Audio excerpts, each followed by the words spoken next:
kayo. You're doing amazing in the voting challenges. Wow. Thank you. That's all the love from the fans, family, friends, community.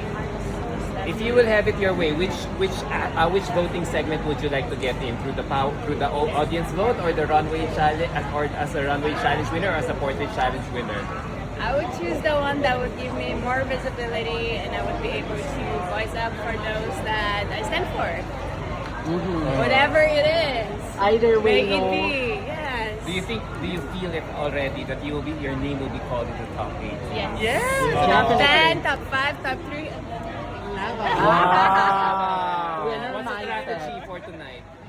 Well, be myself, shine bright, confident, be present, you. Yes. Good luck, my dear. Wow, congratulations. Well, You're exceeding our expectations. Thank you. Imagine 1 year only since I started in the pageant. I Yes. start May last year. So Oh. exactly 1 year of training and preparation. Yes. Alexa, what is your message to all the Filipinos out there? Maraming salamat po. I'm here because of you and for you. So hopefully I'm proudly representing you and people will know more about us, about our culture, and we'll be able to have more blessings. God bless. Good luck, Alexa. Good luck, Alexa. Thank you. Good luck, Enjoy the Alexa. show. Of Enjoy, have course. fun. The girls are gorgeous. The production is amazing. So enjoy po kayo. Are you wearing your own design for tonight's gown? Every day, always. I'm always wearing my own crazy. Whose gown are you wearing? Her creation. Your own. Oh my Yes, God. of How will it look like later? You have to be there in March. Any clue? Abangan. Bagay. Bagay sa kanya. Bagay sa kanya. Alam dito na si Faye. Thank you. Thank you.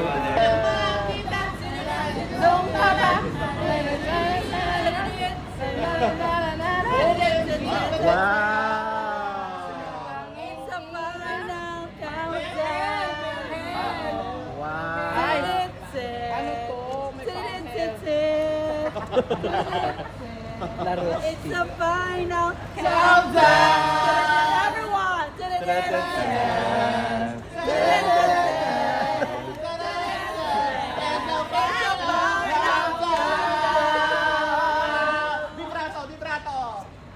Final countdown. Thank you so much. Whatever happens tonight, happen. Thank you. To the top is basta thank you. Maraming salamat. Thank you. Love you, Ma, huwag ka na umiyak. We love you, Fuchsia. Thank you. Fuchsia.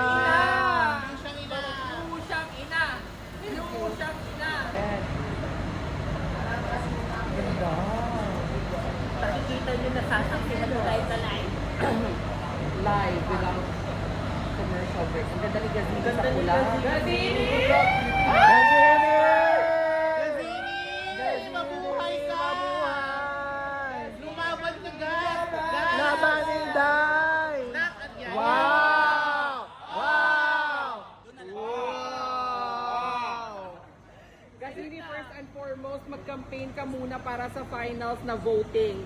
Kasi Ayan. back to zero daw. Tayo sa final stretch. Thank you so much for being with me in this journey. Please continue to vote for us at subaybayan niyo po yung finals night namin tonight because in every stage there is a back to zero voting station. So your vote means the world to me, all the stars to me. And so let's do a bayanihan. Kaya natin to, guys. Ilalaban natin to. Nasa top 8 pa rin tayo up till now. And then, mamaya, mag-back to zero ulit. Mag-top 10. Pakiready yung mga credit card. Ayan, i-ready ang mga credit card, ang mga bitcoin, ang mga ari-arian, ang mga lupa, ang mga At bahay. iboto lahat. At ibuhos na natin lahat to. Kasi we will not only make the Philippines proud, we will try to win this crown. You will win. Let's make Gazini Yes! win! Iboto hanggang winner! Boto nyo na. Gazini, is it a Mark Baumgartner gown? No, Mark Baumgartner I already used it on the preliminary. As much as I would love to, pero ibinuhos ko na talaga siya dun sa preliminary. But it's gonna be a golden gown, a golden goddess. Ay, Mark Baumgartner din. No doubt. Rihanna. Secret. Diyan na ba yung gown? Sa maleta. Parang nararamdaman tong Rian talaga iba yung kutob ko. Rian talaga to Sa gown mo. Gazini, kamusta ang gising mo ngayon? Ano yung isip mo pagbangon mo kanina sa huling araw? Na parang isang tulog na, ito na lang yon. Parang isang araw na lang. Kaya ibubuhos ko na yung lahat ko.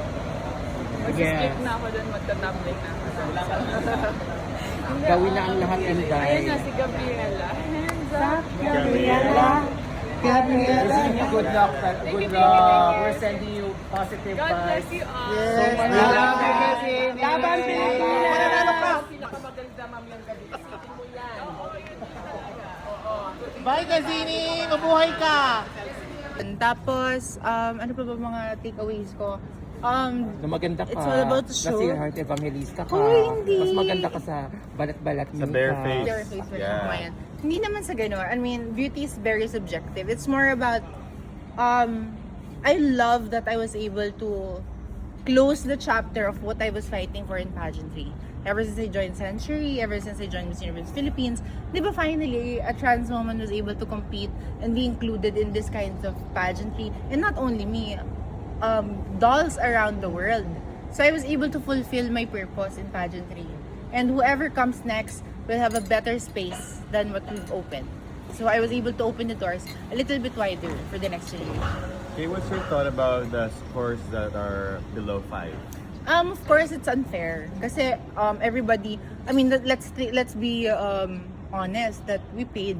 A lot of girls paid for this franchise, which also is already costly. Plus the preparation of the package. And, being, judged like that, it kind of degrades what we're talking about women empowerment. Knowing that in women empowerment, you don't mold a certain look of a woman. Everybody is beautiful in different perspective, in different countries, from different places around the world, because we have different kinds of beauty around the world.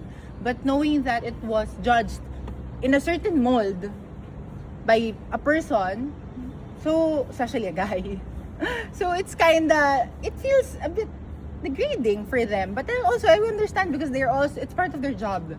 But I guess it could have been done a little better with proper guidance, with proper system, with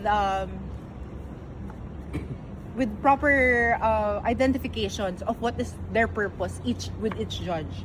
Like we could have at least placed someone that only looks for a look, someone that looks for the styling, someone that looks for the overall skin or overall look, someone that looks for the presence and stuff. If that is actually the basis of a judging, then I guess it would have been, much more smoother, easier. That it wouldn't degrade or be, push for a score that is like at least 1 or 2. Because even I received a 4. So it was like, wait, if people were like saying that, oh, you look good and stuff, and then you get that. So what's the truth behind that? Do I really look good, or do I not pass this specific standard of femininity or womanhood? So there's a lot of box to think about or to tick in that kind of aspect. But at the end of the day, we shouldn't be defined by numbers. I actually was part of a music video of Casey Tandingan with Catriona, Numbers, and it says there that we shouldn't be defined by the numbers that are being told to us by society, but the numbers that we think in ourselves should be the best asset that we could do in this world. So, yun siya. So, a reminder to all the candidates today, no matter what number you see in that stage, it doesn't define us, it doesn't define who we are, it doesn't tell us what we could do or what happens to us, but it's just part of the show and an entertainment value. To think about it as a marketing professional, baka pang trending niya lang yun kasi, diba, gusto niya sumikat. So, you got it! Congratulations, sir! Oh, trending ka! So, yeah! Diba? Trending ka! Pasok sa banga ang pagka-trending mo. So, yeah, if that's what you got, that's what you wanted all this time for this show, you got it. And I guess whoever you gave that numbers, if you think about it, they're also trending because the world saw that wait, look, maybe they're not passable for your standard, but they're pass for the world. And at the end of the day, the love of the world and the people around us is much more important than one person that thinks less of us. Period. Very well said. Okay, thank you so much. Thank you. Good luck, Kate. Fashionably late. Yeah. Diba? Fashionably late, Thailand. I'm gonna be with my friends here, which is Vietnam, Thailand, and China. We're gonna be with. My mom is here. We're gonna enjoy, starting to eat. I am finally today closing the chapter of pageantry for the last time. Oh. So I will. It's not sad. It's actually a beautiful story. Diba? Whatever happens today, it's already the peak of my pageant career, and it's already fun and worthwhile for me. You're ending it with a big bang. Yes, I'm ending it with a very, very big bang today. Starting with my breakfast look. Parang today, I'm not gonna care about everything. It's just about fun and the experience, the journey, and of course, yung show later. At the end of the day, it's a show. Biggest takeaway. Ha? Queen, Biggest takeaway. Biggest from- takeaway is, wait, one, huwag ka malate talaga para hindi ka maiwan ng bus. Parang ito yung pinaka- Ano ito yung biggest takeaway ko? Hindi ka man na-take out. Wala, diba? Tapos, ha? Sino? Okay. Grab na Hindi lang. ako sabay sa kanya. Don't arrive. Look at me. Sorry, hi. Yes. It's lime green. Okay, bye guys! Bye. Thank